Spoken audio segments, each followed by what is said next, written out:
Bueno, pues hablando de repartos y hablando de Rusia y de Estados Unidos, si os parece, ponemos el foco también en cómo está la situación en el frente, que tiene precisamente mucho que ver, ¿no?, con esta escalada, con esta decisión de Trump, con lo que está pasando en Venezuela. Llevamos días hablando sobre cómo está la situación en Prokrovsk, qué decir también de Kupiansk. Zelensky intenta de alguna forma maquillarlo, intenta, bueno, pues que Trump no se dé cuenta, pero Jesús, llevamos tiempo hablando de un desmoronamiento en el frente, ¿no?, de una situación crítica para Ucrania, y parece que son los momentos más complicados, sobre todo en estas dos localidades, ¿no?, tanto en Prokrovsk como en Kupiansk.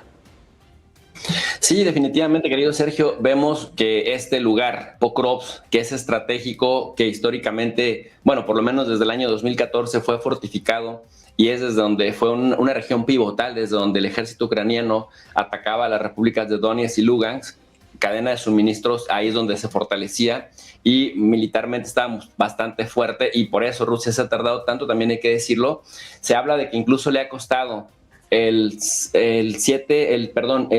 una séptima parte de todo el presupuesto que se ha gastado Ucrania en esta guerra con fondos de la OTAN, con fondos de Europa, de Estados Unidos, que equivaldrían a unos entre 11,000 y 14,000 millones de dólares.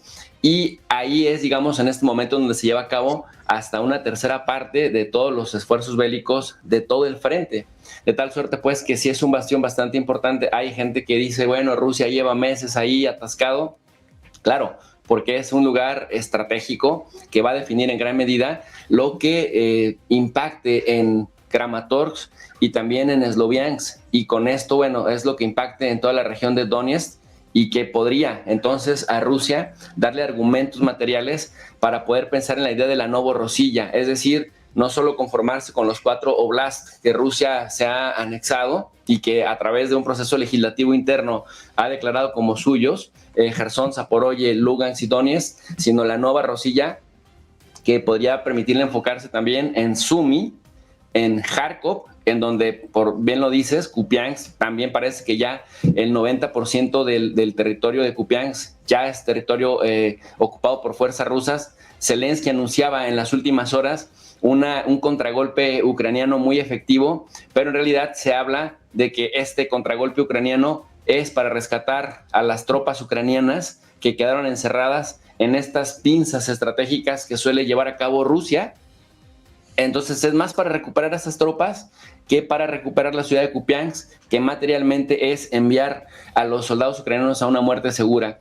Y entonces decíamos, darle contenido material a la idea de la Novorosilla, que incluiría Sumy, Kharkov, los 4 oblasts ya anexados, pero además Dnipropetrovsk, Mykolaiv y la joya de la corona, Odessa, que cumpliría con 2 o por lo menos con 3 factores geopolíticos estratégicos muy importantes, que no estoy diciendo que vaya a pasar ya en este año, a fin de año o el próximo año, no, quizás en una década, pero el llegar a Odessa es recuperar una ciudad que es muy importante desde Catalina la Grande para Moscú. En segundo lugar, evitar la salida de Ucrania al mar, y en tercer lugar, conectar incluso estas regiones anexadas con Transnistria, desde donde le daría otro enfoque geopolítico a Rusia en la relación con la OTAN, porque pues prácticamente quedaría en las fronteras con Rumania, en las fronteras de la OTAN.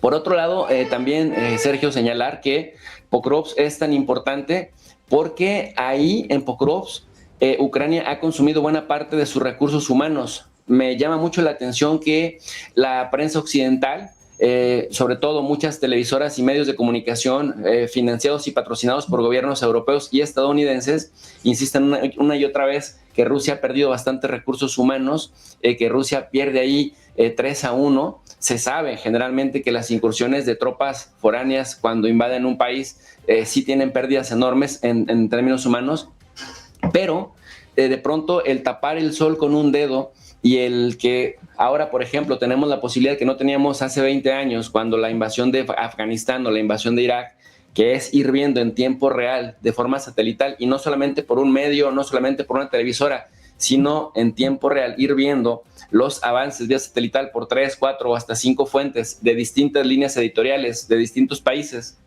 Y vemos que Rusia sí va avanzando progresivamente, consumiendo además fuerzas especiales del ejército ucraniano, pues eso te da a entender que efectivamente no tienen prisa. Han sido las sanciones europeas que han dañado tremendamente a las propias poblaciones europeas, ineficientes o ineficaces para que Rusia mantenga sus esfuerzos de guerra. Y en este contexto de la economía de guerra, bueno, el que Rusia no solamente avance y se esté consiguiendo los objetivos políticos y militares que se había propuesto desde un principio, y que a pesar de la presión y de la amenaza de más sanciones por parte de Estados Unidos, ahora con Donald Trump, antes con Biden, que lo intentó todo, vemos que ya le tomó la medida Rusia a la OTAN, y que efectivamente parece ser que no necesariamente se va a detener ahí, querido Sergio. Bueno, pues parece desde luego que Rusia no se va a detener ahí. Estaban viendo, por cierto, un mensaje de Donald Trump hablando, bueno, del primer aniversario de su reelección. Estamos a punto de escuchar precisamente al presidente de Estados Unidos en Miami. Se espera eso de las 7, 8 de la tarde en España. Antes, Paco, te quiero preguntar también por esto, ¿no? Esta escalada que estamos viendo y cuánto tiene que ver con cómo está la situación en el frente, ¿no? Hablamos sobre todo de Kupiansk y de Pokrovsk. Sí, como bien ha dicho Jesús, Kupiansk y Pokrovsk, sobre todo Pokrovsk, tiene una gran importancia estratégica, ¿no? en el frente. No olvidemos que cuando comenzó la guerra de Ucrania, en 2014, el régimen de Kiev, surgido de ese golpe de Estado, tuvo 8 años para fortificar toda esa zona tras la insumisión de los oblasts de Donetsk y Lugansk al golpe de Estado, es decir, y se inició la guerra de Ucrania. Entonces, al mismo tiempo que atacaban a Donetsk y Lugansk, lo hacían desde precisamente esas líneas, ¿no? Líneas que están muy bien fortificadas porque han tenido 8 años para preparar la fortificación. Por eso estamos hablando de una guerra de desgaste, porque una operación relámpago con unas líneas tan sumamente fortificadas como las que hay allí en el sur y el este de Ucrania, en la línea de frente ucraniano, pues es muy complicado, ¿no? Pero claro, si cae Pokrovsk y Kupiansk, estamos hablando de que esa estrategia de fortificación se cae como un castillo de naipes, ¿no? Y se cumpliría por parte de Rusia uno de los principales objetivos de la operación de la invasión, ¿no? O de la operación militar especial, como quieran que se llame, ¿no?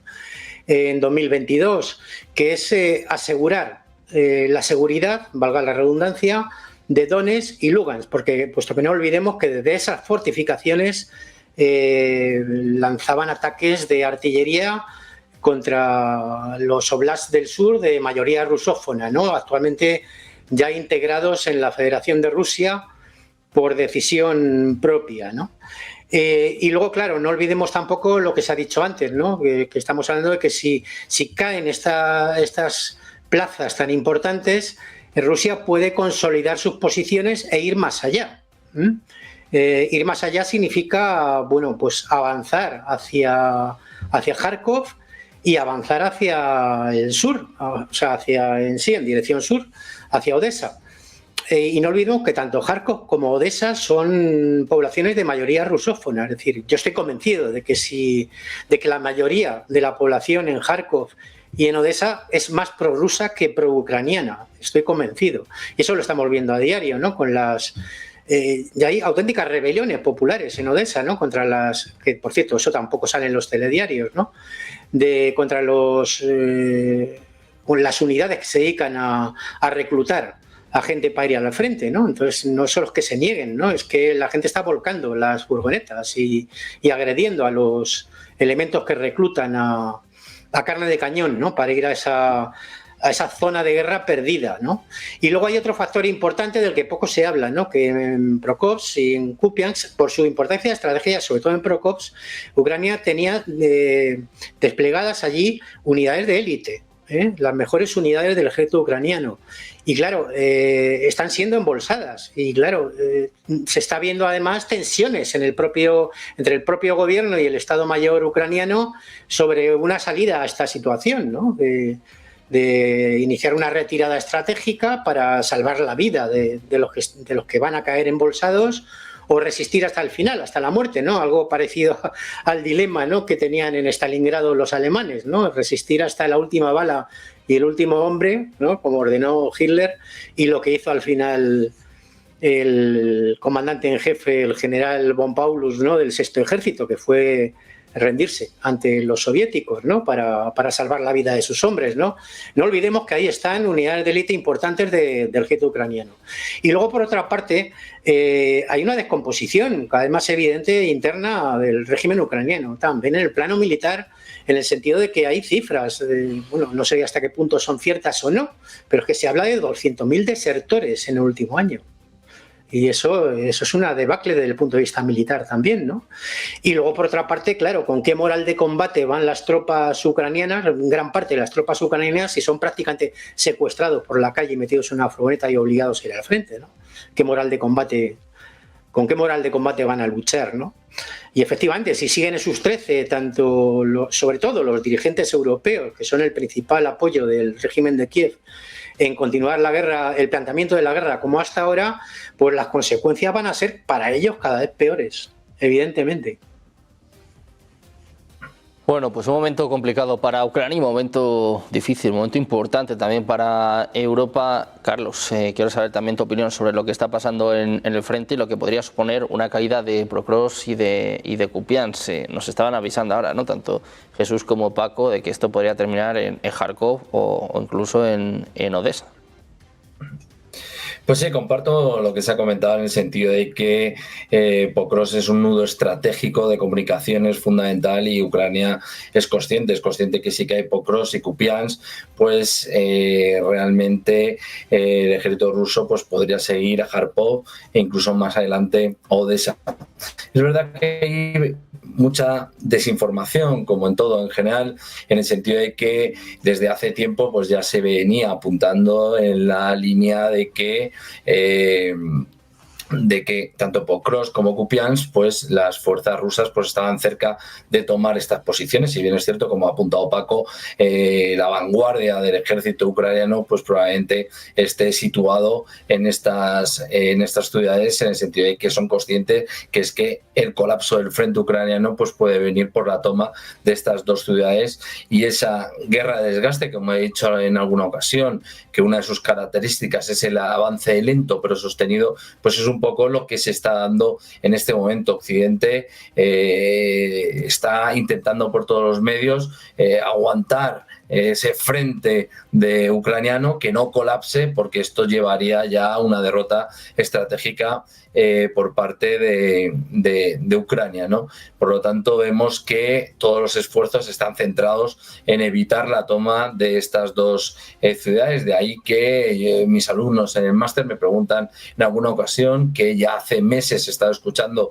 pues que se iba a tomar estas dos ciudades por parte de Rusia, y vemos cómo la dificultad que conlleva, en el sentido de que se está sosteniendo esa línea del frente, porque si realmente cae, vuelvo a repetir, pues el ejército ruso, también sumado a lo que ha apuntado Paco, que puede haber una población más prorrusa, y eso pues puede facilitar pues el avance de Rusia, y esto los servicios de inteligencia obviamente ucranianos y las fuerzas armadas pues son conscientes de ello, ¿no? Yo creo que es un poco la situación que se está viviendo, pero es una situación obviamente delicada para Ucrania, en el sentido de que recordemos que Rusia puso en su momento, con el relevo del ministro de Defensa, pues todos los instrumentos del Estado al servicio de la maquinaria de guerra, y parece que está perfectamente engranada. También esto me lleva otra vez a la cuestión de Venezuela, es verdad, o lo que sucedió en Siria, ¿no?, que Rusia pues dejó caer ese régimen de Bashar al-Assad, en el sentido de que abrir otro frente pues es muy complejo, ¿no? En este caso, el frente que tiene abierto en Ucrania pues le tiene bastante preocupado y ocupado, en este caso, a Rusia. De ahí que tampoco tenga esa capacidad de proyección o de movilización de efectivos, ¿no? Pero veo un poco que estamos alineados en lo que está sucediendo en este momento, tanto en Pokrovsk como en Kupiansk. Bueno, pues situación límite, situación crítica para Ucrania, a la espera de escuchar en los próximos minutos a Donald Trump, a la espera de escuchar más aclaraciones por parte de Rusia de estas pruebas nucleares, de si se ha dado o no la orden. Nosotros nos quedamos sin tiempo de más. Muchísimas gracias a los tres por estar con nosotros. Carlos, Hugo, Paco, Jesús, un placer contar con vuestro análisis. Muchas gracias. Gracias. Buenas tardes. Buenas tardes.